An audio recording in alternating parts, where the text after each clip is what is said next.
خدا خدا کر کے 15 منٹ کے بعد حمیرہ نے میرا فون اٹھا لیا۔ اس نے مجھ سے بات کی۔ میں نے پوچھا کہ میری بچی قرآن پڑھنے کہاں جاتی ہے۔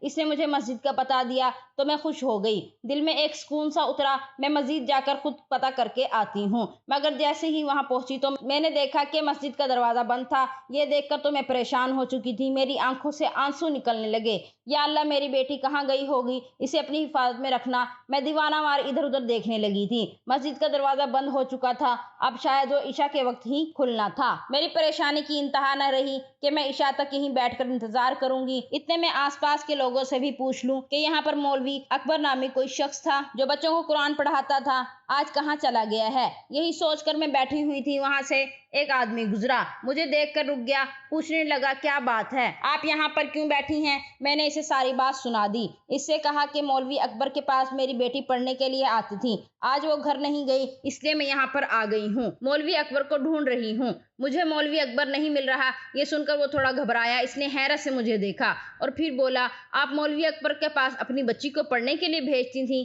وہ بہت حیرت سے مجھ سے یہ سوال کر رہا تھا۔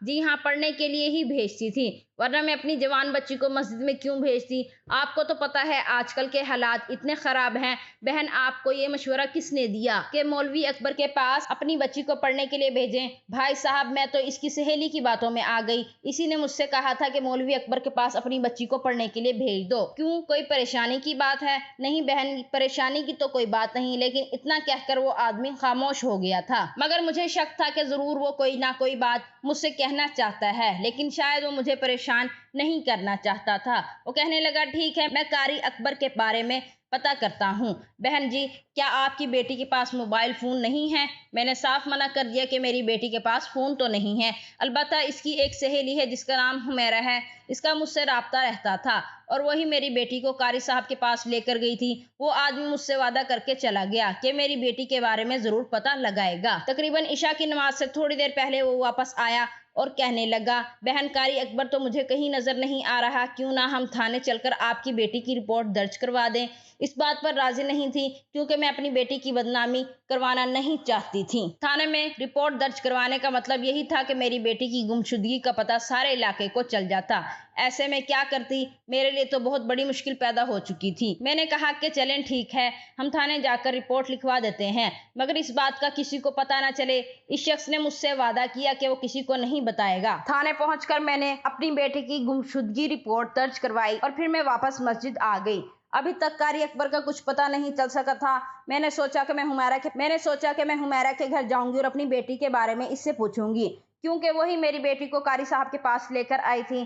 میں نے اسے فون کیا، میں نے اسے کہا کہ بیٹی تمہارا گھر کہاں ہے؟ تب وہ کہنے لگی کہ اس کا گھر بہت دور ہے۔ مجھے اس کی بات سن کر اس پر شک ہوا تھا کہ وہ میری بیٹی کو قاری صاحب کے پاس چھوڑ کر خود کہیں اور چلی گئی تھی۔ پھر میں نے اس سے پوچھا کہ تمہارا گھر کہاں ہے؟ میں تمہارے گھر آنا چاہتی ہوں۔ اس نے مجھے گھر آنے سے صاف منع کر دیا، کہنے لگی اس وقت میرے امی ابو سو رہے ہوں گے، میں نہیں چاہتی کہ آپ ان کو تنگ کریں، میں کل آپ سے ملوں گی۔ اتنا کہہ کر اس نے نمبر بند کر دیا تھا، مگر مجھے پریشانی ہو رہی تھی کہ حمیرہ مجھے اپنے گھر کا پتہ کیوں نہیں بتا رہی۔ خیر، خدا کا شکر، جس آدمی نے میرا کیس تھانے میں جا کر درج کروایا تھا وہ تعلقات والا آدمی تھا۔ اس نے مجھ سے پوچھا، کیا حمیرہ صرف اس نمبر پر رابطہ کرتی ہے؟ میں نے اسے وہ نمبر دے دیا۔ وہ لے کر تھانے چلا گیا تھا۔ تھانے جانے کے بعد معلوم ہوا کہ وہ نمبر حمیرہ کا ہی تھا۔ پھر حمیرہ کے نمبر سے اس کی لوکیشن ٹریس کی گئی، یوں ہمیں اس کے گھر کا پتہ چل گیا۔ ہم لوگ جب اس کے گھر پہنچے تو حمیرہ نے دروازہ کھولا تھا۔ مجھے دیکھ کر اس کے چہرے پر ہوائیاں اڑ رہی تھیں۔ اگر تم اپنی خالہ کے گھر نہیں تھی تو تم نے ہم سے جھوٹ کیوں بولا؟ تم بھی اس معاملے میں ملوث ہو۔ میں نے اسے زبردستی بات اگلوانے کی کوشش کی تو مجھ پر ہی چڑھ دوڑی کہ میں تمہاری بیٹی کے بارے میں کچھ نہیں جانتی، تم نے اپنی مرضی سے اسے مدرسے بھیجا تھا، میں تو تمہاری بیٹی کا بھلا سوچ رہی تھی، مجھے کیا پتا تھا کہ تم میرے پیچھے ہی پڑ جاؤ گی۔ رہی بات قاری اکبر کی تو میں تمہیں بتا دوں، میں تمہاری بیٹی کی ضد کرنے پر قاری اکبر کے پاس لے کر گئی تھی۔ میں نے پولیس کو بتایا کہ یہ لڑکی سراسر جھوٹ بول رہی ہے۔ اس نے مجھے کہا تھا کہ قاری اکبر اس کا بھی استاد ہے، اس نے اسی سے قرآن پاک کی تعلیم مکمل کی ہے۔ میں نے تو قرآن پاک کا آج تک ایک بھی پارہ نہیں پڑھا، کیوں آپ جھوٹ بول رہی ہیں؟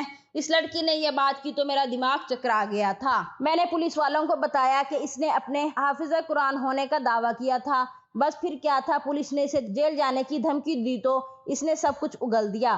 قاری اکبر کا پتہ بھی دے دیا، اس کا نمبر بھی ہمارے حوالے کر دیا۔ ہمارے پاس صرف اکبر کا فون نمبر اور اس کے گھر کا پتہ تھا۔ پولیس نے تفتیش کی تو مولوی اکبر کا نمبر آف جا رہا تھا، اور یہ بات بھی بڑی حیران کن تھی کہ مولوی اکبر تو شہر کی مسجد میں پڑھاتا تھا، وہ ہمارے گاؤں کی مسجد میں نہیں پڑھاتا تھا۔ اب میری بیٹی کہاں تھی؟ میرے تو ہاتھ پاؤں پھول رہے تھے۔ خیر پولیس نے مولوی اکبر کا پتہ لگا ہی لیا۔ پولیس والے مجھے لے کر اسی گاؤں پہنچ گئے جہاں پر قاری اکبر روپوش ہوا تھا، اور میری بیٹی بھی گمشدہ تھی۔ مجھے بھی پولیس نے اپنی گاڑی میں بٹھا لیا تھا، کیونکہ میری حالت ایسی نہیں تھی کہ میں گھر بیٹھ کر اپنی بیٹی کے آنے کا انتظار کرتی۔ محلے کا وہ شخص بھی میرے ساتھ تھا جسے مجھ سے کافی ہمدردی تھی، اور پہلے بھی میری کئی بار مدد کرتا آیا تھا۔ میں اس فرشتے کے ساتھ بیٹھ کر قاری اکبر کو ڈھونڈنے نکل پڑی تھی۔ قاری اکبر کو ڈھونڈنا بہت مشکل تھا، بالآخر ہم اس کے ٹھکانے پر پہنچ ہی گئے تھے۔ مجھے تو حمیرہ نے بتایا تھا کہ قاری اکبر ایک سفید پوش شخص ہے، مگر جب میری نظر اس کے گھر پر پڑی تو میں حیران رہ گئی تھی۔ گھر کے باہر ایک بڑا سا باغ تھا، اور گھر میں نوکر چاکر بھی گھوم رہے تھے۔ گھر کے دروازے کے باہر ایک چوکیدار بھی بیٹھا ہوا تھا۔ چوکیدار کو دیکھ کر میں حیران ہوئی تھی۔ قاری اکبر کے تو کئی ملازم تھے جن سے وہ اپنی خدمتیں کرواتا تھا، پھر اسے اتنی معمولی فیس پر میری بیٹی کو قرآن پڑھانے کی کیا پڑی تھی؟ ہم لوگوں نے گھر کا دروازہ کھولنے کی کوشش کی تو چوکیدار نے کہا کہ قاری اکبر نے اس بات کی اجازت نہیں دی، آپ ان کا انتظار کریں، وہ آئیں گے تو آپ سے خود ہی بات چیت کر لیں گے۔ مجھے لگ رہا تھا کہ قاری اکبر پولیس کو دیکھ کر بھاگ جائے گا، مگر ایسا نہیں ہوا۔ کچھ دیر بعد ہماری اس سے ملاقات ہو گئی۔ میں اس کے اعتماد اور ڈٹائی پر حیران تھی۔ وہ میری بچی کے گم ہونے کا ذمہ دار تھا۔ قاری اکبر میرے سامنے بیٹھا تھا، اسے دیکھ کر میں حیران رہ گئی۔ وہ 25 سال کا شخص تھا۔ آپ میرے لیے بہت محترم ہیں، اس نے ادب سے سلام کرتے ہوئے مجھ سے کہا تھا۔ تب میں اس پر برس پڑی کہ اس نے میری بیٹی کو کہاں غائب کیا ہے۔ میں نے تو آپ کی بیٹی کو غائب نہیں کیا، آپ اپنی بیٹی سے ملنا چاہتی ہیں تو مل لیں۔ قاری اکبر کی بات سن کر مجھے دھچکا لگا تھا۔ کہاں ملوں اور کیسے ملوں؟ وہ تو شام کے بعد مسجد سے آئی ہی نہیں ہے۔ میں بہت پریشان ہوں، خدا را ایسا نہ کرو، تمہارے گھر میں بھی ماں بہنیں ہوں گی، تمہاری ماں ہوگی، تمہیں ایسا کرنا زیب نہیں دیتا۔ تم نے میری بیٹی کو تعلیم کی غرض سے بلایا تھا، پھر تم نے ایسا کیوں کیا ہے؟ اکبر نے میری بات سن کر کوئی خاص اثر نہیں لیا۔ دیکھیں، اگر آپ اپنی بیٹی سے ملنا چاہتی ہیں تو مل لیں، لیکن میں اسے یہاں سے جانے کی اجازت نہیں دے سکتا۔ اکبر کی ڈٹائی اور اس کی جرأت دیکھ کر میری آنکھیں پھٹی کی پھٹی رہ گئی تھیں۔ تم ہوتے کون ہو میری بیٹی کو روکنے والے؟ میں اسے خود ملوں گی۔ بے شک وہ آپ کی بیٹی ہے، لیکن اب وہ آپ سے نہیں ملے گی۔ اس نے سب کچھ بتا دیا ہے۔ آپ اس پر ظلم کرتی ہیں۔ آپ کی بیٹی آپ کے مظالم سے اور آپ کی حرکتوں سے تنگ آ کر میرے پاس پناہ لیے ہوئی ہے، اس لیے آپ اسے چاہیں بھی تو نہیں لے کر جا سکتی۔ میں عدالت میں آپ پر کیس کروں گا۔ آپ نے اپنی بیٹی پر ظلم کیا ہے، اور ظلم کے خلاف آواز اٹھانا اس کا حق ہے۔ اس نے یہ بات کر کے مجھے حیران پریشان کر دیا تھا۔ میں نے پولیس والوں کو کہا کہ یہ جھوٹ بول رہا ہے، مگر وہ ایسے دکھاوا کر رہا تھا جیسے وہ سچ بول رہا ہو۔ میں نے اسے اپنی بیٹی سے ملنے کی درخواست کی۔ میں جانتی تھی کہ جب میں اپنی بیٹی سے ملوں گی تو وہ مجھے اس کی ساری حقیقت بتا دے گی اور میرے ساتھ چل پڑے گی، پھر اکبر کو پولیس گرفتار کر لے گی۔ مجھے اپنی بیٹی سے پوری امید تھی کہ وہ ایسا ہی کہے گی۔ شاید وہ اس درندے سے ڈر گئی ہوگی، کیونکہ یہ اسے اغوا کر کے لایا تھا، لیکن جب میں اپنی بیٹی سے ملی تو اس کے چہرے پر اپنے لیے ناراضگی دیکھ کر میں حیران ہی رہ گئی۔ امی، آپ میرے پاس کیوں آئی ہیں؟ میں اپنی مرضی سے آئی ہوں۔ میں نے اکبر سے نکاح کر لیا ہے، اب یہ میرے شوہر ہیں، یہ جیسا کہیں گے میں ویسا ہی کروں گی۔ اپنی بیٹی کی یہ بات سن کر میرے سر پر تو ایک پہاڑ ٹوٹ پڑا تھا۔ میں اپنی بیٹی کو پھٹی پھٹی آنکھوں سے دیکھنے لگی۔ یہ تم کیا کہہ رہی ہو؟ میں نے تمہارے ساتھ ایسا کیا ظلم کر دیا کہ تم اس لفنگے کے ساتھ مل کر مجھے ذلیل کر کے یہاں چلی آئی ہو؟ امی، آپ تمیز سے بات کریں، انہیں لفنگا مت بولیں، وہ میرا شوہر ہے۔ مصباح کے منہ سے یہ الفاظ سن کر حیران رہ گئی۔ میں نے اسے ایک زوردار تھپڑ رسید کیا تھا۔ تم ایسا کہہ بھی کیسے سکتی ہو؟ صرف نکاح کرنے سے یہ آدمی تمہارا شوہر نہیں بن سکتا۔ میری بھی منظوری ضروری ہے۔ آپ کو یہ بات کس نے کہی؟ میں نے آپ سے کئی بار پوچھا تھا میری شادی کہاں کریں گی، تب آپ نے کہا تھا کہ میں تمہاری شادی تمہاری خالہ کے گھر کروں گی۔ آپ اپنے چکروں میں تھی، کیونکہ خالہ کا بیٹا سرکاری جاب کرتا تھا۔ مجھے اکبر سے ہی شادی کرنی تھی۔ میں اپنی بیٹی کی باتیں سن کر بہت حیران تھی۔ مجھے تو یقین نہیں آ رہا تھا۔ اب میں حمیرہ سے پوچھنا چاہتی تھی کہ اس نے میری بیٹی کو اکبر کے چکروں میں کیوں پھنسایا تھا۔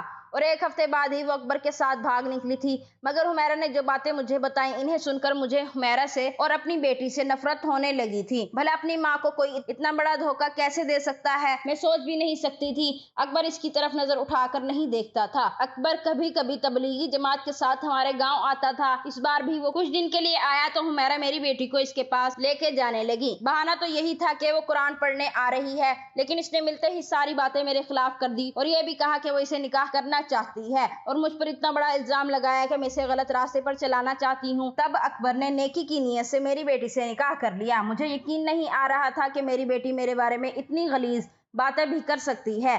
وہ میرے بڑھاپے کا سہارا تھی، میری امید تھی، لیکن ان سب باتوں کے بعد مجھے اپنی اولاد سے سخت مایوسی ہو گئی تھی۔ اب میں نے اسے ملنا بھی چھوڑ دیا تھا۔ حمیرہ کو بھی پولیس والوں نے آزاد کر دیا تھا کیونکہ اس سب میں میری بیٹی کا قصور تھا۔ مگر اب اکبر چاہتا ہے کہ میں اپنی بیٹی کو معاف کر دوں اور اس کے ساتھ صلح کر لوں، لیکن میں نے سوچ لیا ہے کہ میں زندگی بھر اپنی بیٹی کا چہرہ نہیں دیکھوں گی۔ اب آپ ہی مجھے بتائیں کہ میں نے صحیح فیصلہ کیا یا غلط۔ میری بیٹی نے مجھے جیتے جی مار دیا تھا۔ میں آج تک حیران ہوں، میں نے تو اس کی پرورش ایسی نہیں کی تھی، پھر وہ کس کی باتوں میں آ گئی تھی۔ مجھے آپ کی رائے کا انتظار رہے گا کہ اس عمر میں مجھے کیا کرنا چاہیے۔ تو یہ تھی ہماری آج کی سٹوری۔ اگر آپ لوگوں کو اچھی لگی ہے تو پلیز ویڈیو کو لائک کیجیے اور ہمارے چینل کو بھی سبسکرائب کیجیے اور کمنٹ باکس میں اپنی رائے کا اظہار ضرور کیجیے۔ شکریہ، اللہ حافظ۔